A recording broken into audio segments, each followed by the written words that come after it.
प्रणाम। हर हर महादेव। जय भोले बाबा, जय बाबा गोरखनाथ। साधकों, जहां तक हमें पहुंचना है वही है बाबा गोरखनाथ। ये सारा विश्व शिव स्वरूप है, यानी शिव का रूप है, शिवमय है। सब कुछ शिव में है, सारा कुछ शिव में है और सब में शिव है। जो सत्य है, शिव ही सत्य है और सत्य ही शिव है। साधकों, गोरख और शिव में कोई भेद नहीं है। तात्विक दृष्टि से देखा जाए तो एक ही तत्व है। हम सबको जहाँ तक पहुँचना है, अध्यात्म का मार्ग चुन करके हमने जहाँ तक पहुँचना है, उस स्थिति को गोरक्ष स्थिति कहा जाता है। वही है बाबा गोरखनाथ। हमारे भारतवर्ष में नवनाथों की बड़ी महिमा है। नवनाथ, आदिनाथ, सत्यनाथ, उदयनाथ, अचलनाथ, कंथड़ीनाथ, चौरंगीनाथ, मच्छेंद्रनाथ और बाबा गोरखनाथ। साधकों, जो आदिनाथ है ना, वो स्वयं शिव है। शिव से ही यह परंपरा आरंभ हुई और नवनाथ शंकर जी के नाम का ही उच्चारण करते हैं। किस मंत्र का जाप करते हैं? ओम नमः शिवाय। ये सारे नाथ और सिद्ध सब ओम नमः शिवाय मंत्र का जाप करते हैं। इस मंत्र के प्रभाव से ये सिद्ध हुए हैं। इनका नाम नाथों की श्रेणी में सम्मिलित किया गया है। किस मंत्र के प्रताप से? ओम नमः शिवाय मंत्र के प्रताप से। ओम नमः शिवाय यानी षडाक्षर मंत्र, नमः शिवाय यानी पंचाक्षर मंत्र। यह स्थूल प्रणव है। जिस प्रकार परमात्मा शंकर के दो स्वरूप हैं, जैसे निष्कल और सकल।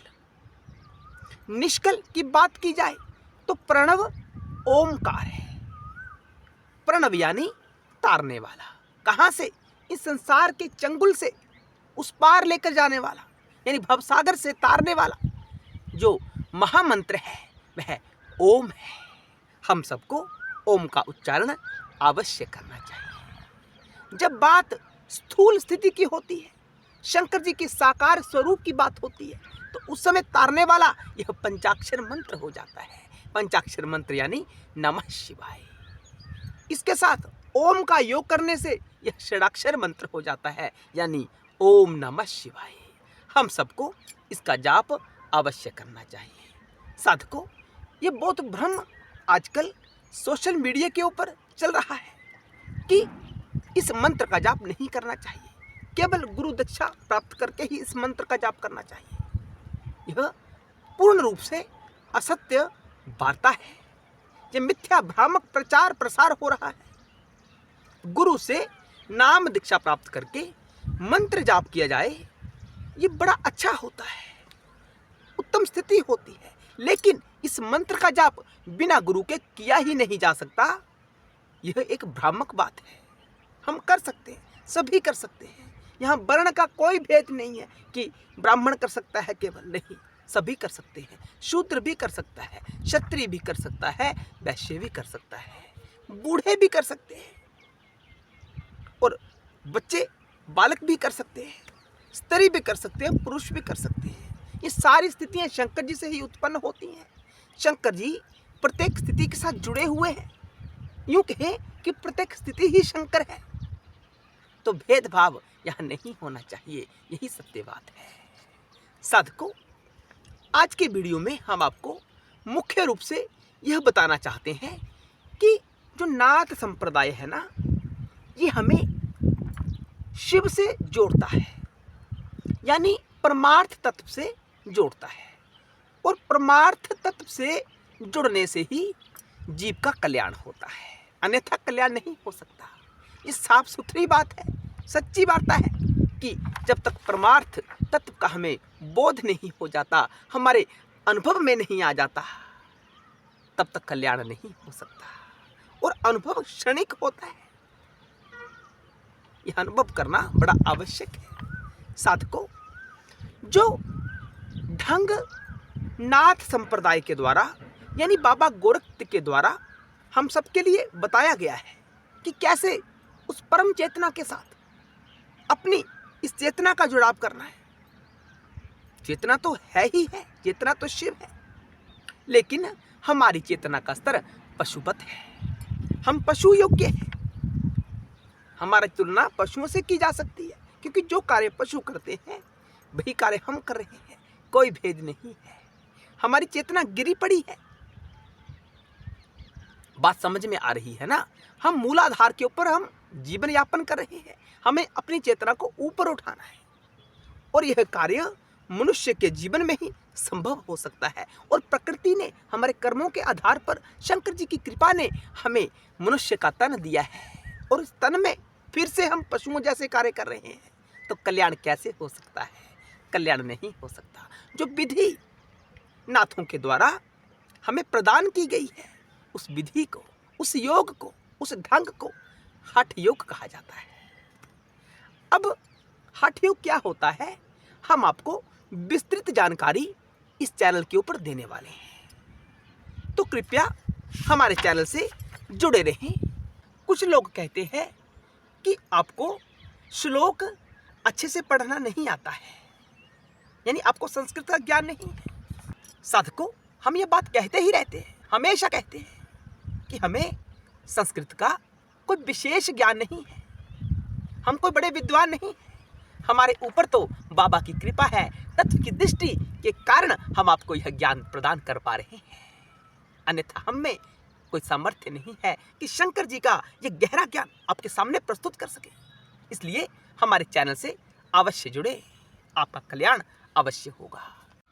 तो साधकों, हठ योग क्या होता है, ग्रंथ के आधार पर हम आपको समझाने का प्रयास करेंगे। कहा गया, हठेन बलात्कारेण योग सिद्धि, यानी हठ पूर्वक और बलपूर्वक योग की सिद्धि हठ योग कहलाती है।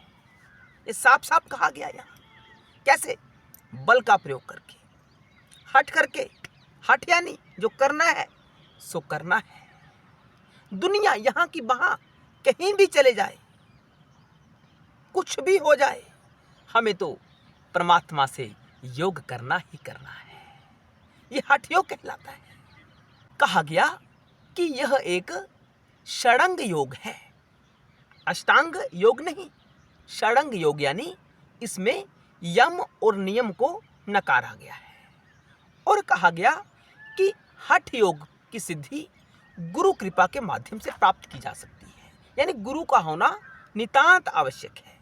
हम आपको वीडियोस में केवल ज्ञान दे रहे हैं। अगर आप इसे अपने जीवन का हिस्सा बनाना चाहते हैं और शिव से जुड़ना चाहते हैं, कैसे? हठ योग के माध्यम से, तो आपको गुरु की नितांत आवश्यकता है।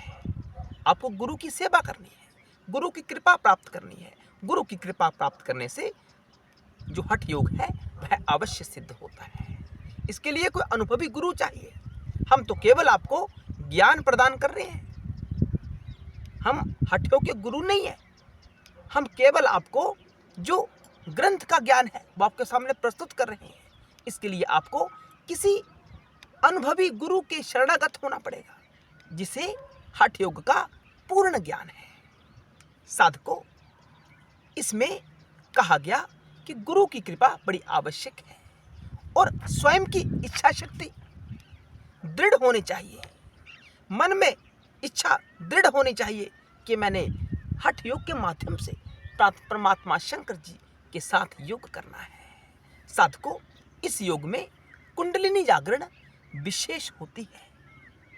तो कुंडलिनी जागरण की बातें होती है ना, हम सोशल मीडिया के ऊपर देखते हैं कि चक्र को कैसे जागृत करना है।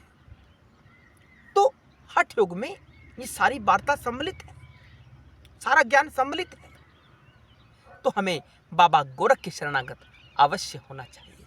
साधकों, यहाँ कहा गया, नाथ संप्रदाय के अनुसार वही गुरु हो सकता है जिसने अपनी वायु के ऊपर पूर्ण रूप से नियंत्रण कर लिया हो। वायु के ऊपर नियंत्रण क्या? कुंभक जिसका प्रबल हो। कुंभक क्या होता है? सांस लिया, उसे अपने पेट में, अपने भीतर अधिक समय के लिए रोक कर रखना, इसे कुंभक कहा जाता है। अपनी यथाशक्ति जितना हो सकता है हम सबको कुंभक करना चाहिए। जिसने वायु के ऊपर नियंत्रण पा लिया हो वही गुरु कहलाने योग्य है, ऐसा नाथ संप्रदाय की मान्यता है। ये मैं अपने मन से नहीं कह रहा, ऐसा ग्रंथ में मेंशन है।